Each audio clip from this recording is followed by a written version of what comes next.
Okay.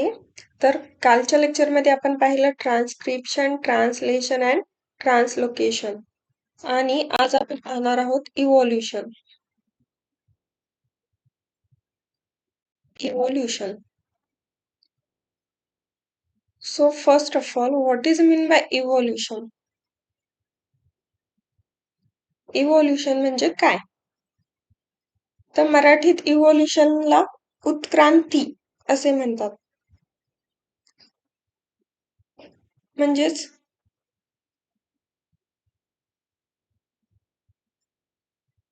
निसर्गानुसार सजीवांमध्ये होणारे आणि खूपच हळूहळू अंगीकारले जाणारे बदल म्हणजेच उत्क्रांती, इव्होल्युशन. तर बघू इथे डेफिनेशन. इथे डेफिनेशन दिलेली आहे इव्होल्युशनची. Evolution is the gradual change occurring in living organisms over a long duration. Evolution म्हणजे एक ग्रॅज्युअल चेंज आहे, हळूहळू होणारा बदल आहे.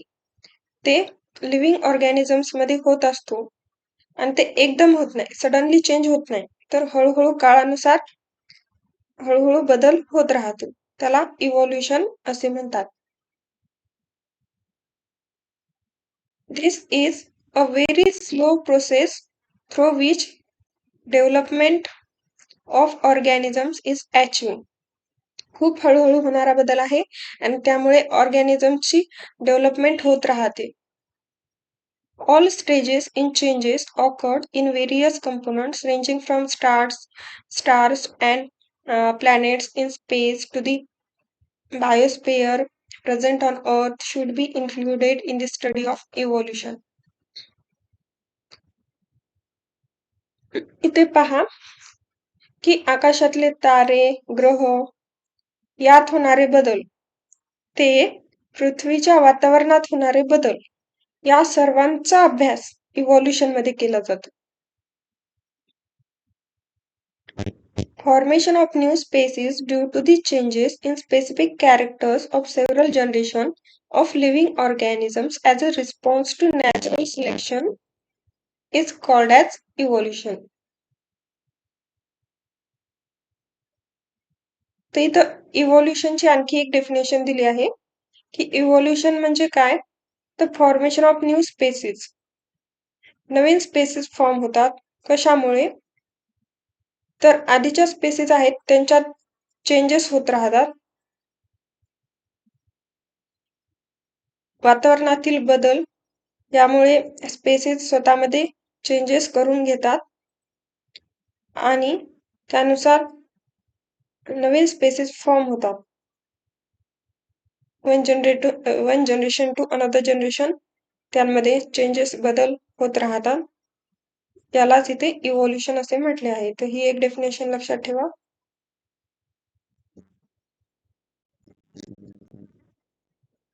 नेक्स्ट,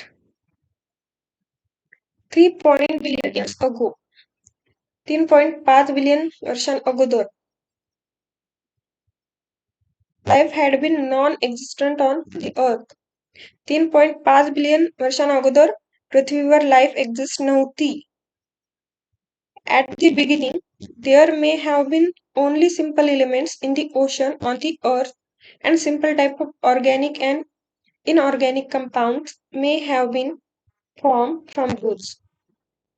मग सुरुवातीला काय झालं, तर समुद्रात असे छोटे छोटे सिंपल एलिमेंट्स होते, ज्यांच्यापासून नंतर simple type of organic and inorganic compounds form झाले. Complex compounds like proteins and nucleic acids may have formed over the long period from those simple compounds.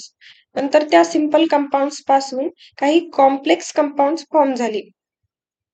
For example proteins and nucleic acids यासारखे compounds, complex compounds तयार झाले. First primitive type of cells may have been formed from the mixture of different types of organic and inorganic compounds. तर पहिली sale कशी तयार झाली, तर ती ऑर्गॅनिक अँड इनऑर्गॅनिक कंपाऊंड्सच्या मिक्सचरने तयार झाली असे इथं म्हटले आहे. Number of those cells may have increase at the cost of sorting chemicals. नंतर त्या सेल्सचा नंबर वाढत गेला. There may had been some differences among these cells, and according to the principle of natural selection, some may have shown good growth and some may have perished which could not adjust the surrounding. आता जे हे sale तयार झालेले आहेत तर काही cells मध्ये चांगली ग्रोथ झाली, त्यांची वाढ झाली, त्यांचा नंबर वाढत गेला. पण काही जे सेल्स आहेत ते तिथेच नष्ट झाले. तर कशामुळे? तर सराउंडिंगमुळे. त्यांच्या सभोवतालच्या वातावरणामध्ये ते ऍडजस्ट नाही करू शकले आणि जे सेल्स ऍडजस्ट नाही करू शकले ते तिथे नष्ट झाले. आणि ज्यांनी ऍडजस्ट केलं, स्वतःमध्ये चेंजेस घडून आणले सराउंडिंग नुसार, त्यांची ग्रोथ होत गेली.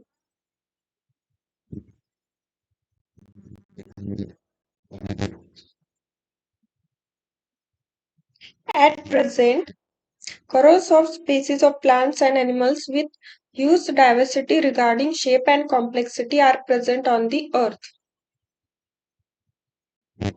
आता आपण पाहतो किती स्पेसीस आहेत प्लांट्सच्या, ॲनिमल्सच्या. वेगवेगळे ॲनिमल्स, वेगवेगळे प्लांट्स आपल्याला पाहायला भेटतात. तर animal diversity ranges from the unicellular amoeba and paramecium to man and giant whale. आता पहिले युनिसेल्युलर ऑर्गॅनिझम्स फॉर्म झाले, त्यामध्ये इथे एक्झाम्पल्स दिलेले आहेत, अमिबा अँड पॅरामेशियम. त्यानंतर त्यांच्यापासून कॉम्प्लेक्स ऑर्गॅनिझम्स तयार झाले, like a man, giant whale, असे ऑर्गॅनिझम्स फॉर्म झाले. The plant diversity consists of various species ranging from unicellular chlorella to the huge banyan tree. Plants मध्ये पण बदल झाले. खूप व्हेरियस टाइप्सचे प्लांट्स आज प्रेझेंट आहेत. मग ते युनिसेल्युलर क्लोरेला असो किंवा मग बनियान ट्री. बनियान ट्री म्हणजे वडाचे झाड.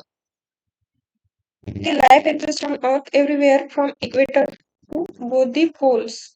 पूर्ण पृथ्वीवर लाईफ एक्झिस्ट आहे, इक्वेटर पासून ते दोन्ही पोल्स पर्यंत सगळीकडे. Organisms are present at all these places like air, water, land, rock. सगळीकडे ऑर्गॅनिझम्स प्रेझेंट आहेत. मग ते हवेत असो, पाण्यात, लँडवर, रॉक्सवर, सगळीकडे. Humans have shown curiosity about origin of life and reasons for such a great diversity in life present on the earth since ancient period.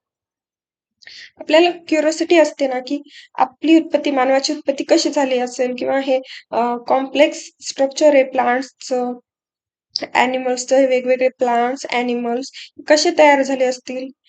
तशीच curiosity Asian पिरियडमध्ये, पूर्वीच्या काळात त्या लोकांना देखील होती, पण त्या सायंटिस्ट लोकांना. तर त्यांनी त्याचा अभ्यास करायला सुरुवात केली आणि त्यांनी वेगवेगळ्या थिअरीज मांडल्या.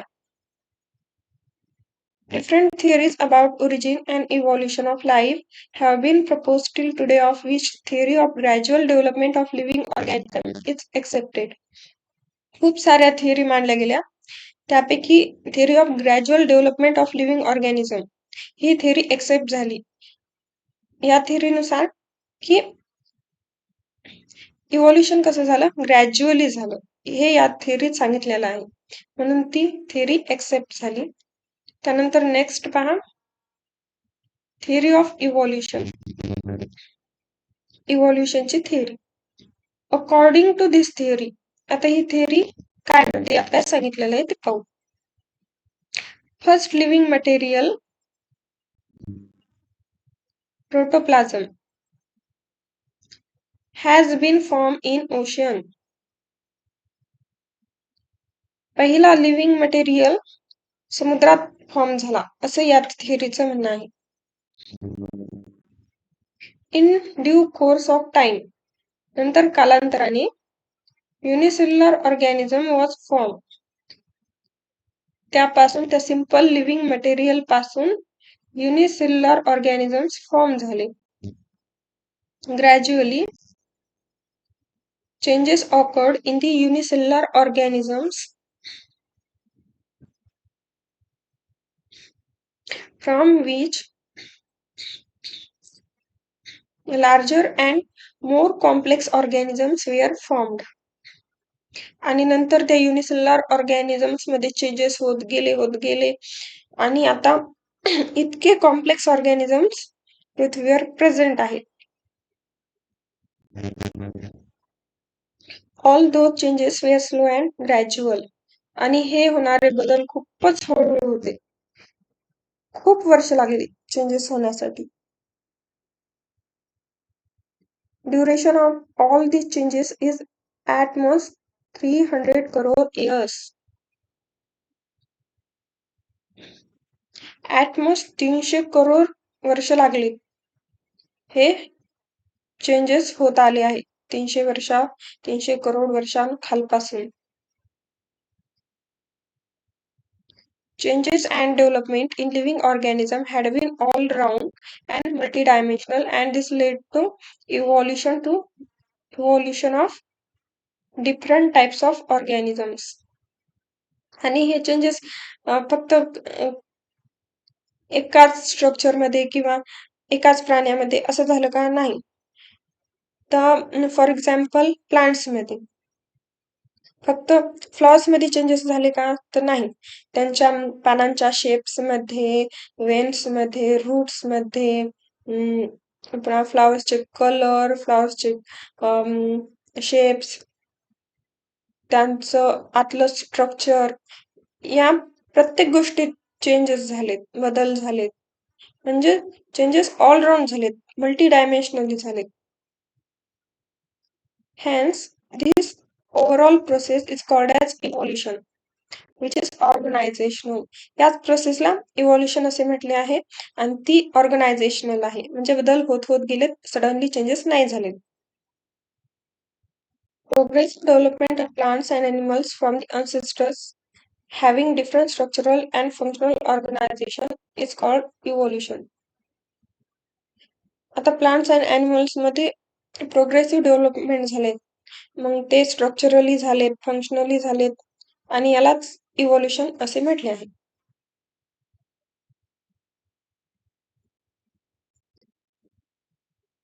ओके, तर आज आपण पाहिलं की इव्होल्युशन म्हणजे काय, थिअरी ऑफ इव्होल्युशन. इथे तुम्हाला ही डेफिनेशन लक्षात ठेवायची. Evolution is gradual change occurring in living organism over a long duration. इथे तुम्हाला कन्सेप्ट समजली असेल इव्होल्युशनची.